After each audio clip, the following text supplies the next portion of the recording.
침체 국면이 지속되고 있는 부동산 시장.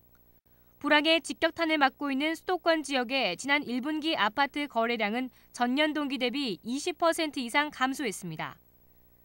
이로 인해 수도권 지자체는 세수 확보에 어려움을 겪고 있습니다. 국민들이 내는 총 30가지 세금 중 국세가 차지하는 비중은 80%, 20%는 지방세로 거칩니다. 국세에는 고정적으로 세수 확보가 가능한 소득세, 법인세, 부가가치세, 상속세 등이 있으며 지방세는 부동산 경기에 민감한 취득세와 등록세 등이 큰 비중을 차지합니다. 특히나 수도권 지자체의 세수 중에서 취득세가 차지하는 비율은 25에서 40%가량으로 부동산 경기 악화는 지자체 곳간 채우기와 직접적으로 연결될 수밖에 없습니다. 이로 인해 서울시의 경우 지난 1분기 취득세는 5,050억 원으로 작년 같은 기간에 6,867억 원보다 26.5%나 줄었고 경기도와 인천시 역시 대폭 줄었습니다. 세수는 급감했지만 무상보육 확대 등으로 추가 지출이 발생돼 재정 운영에 어려움이 가중되는 상황. 이러한 와중에 지난 10일 발표된 정부의 5.10 부동산 대책으로 지자체는 그나마 한숨 돌릴 수 있게 됐다는 입장입니다. 저희 서울시 입장에서는 지금 이제 그런 거래가 지금 현재는 감소하고 있는 게 사실입니다. 전년 대비 한 20% 정도 감소하고 있고요. 지금 당장은 거래에 큰 영향을 미치지 않을 거라고 생각을 하고 있고요. 하반기 때는 상반기보다는 좀 증가할 거라고 이렇게 예상하고 있습니다.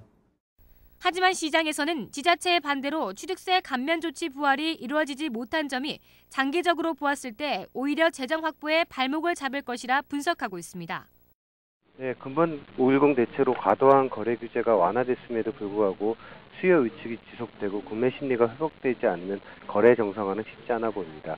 주택 구매 심리 회복을 위한 추가 조치가 필요한데요.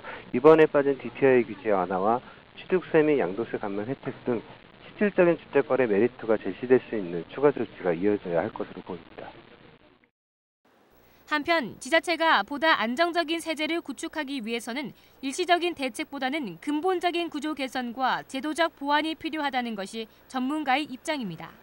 구조적으로는 지방세가 좀 더 안정적인 기반으로 바뀌어야 되는데 그러려면 소득세나 소비세 같은 보다 안정적인 세금의 비중을 높여야 됩니다.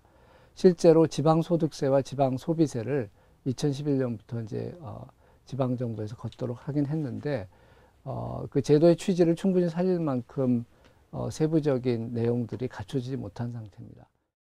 제대로 된 지방자치 실현을 위해서 튼튼한 재정은 기본, 이에 따른 대책 마련이 시급해 보입니다. TBS 양가희입니다.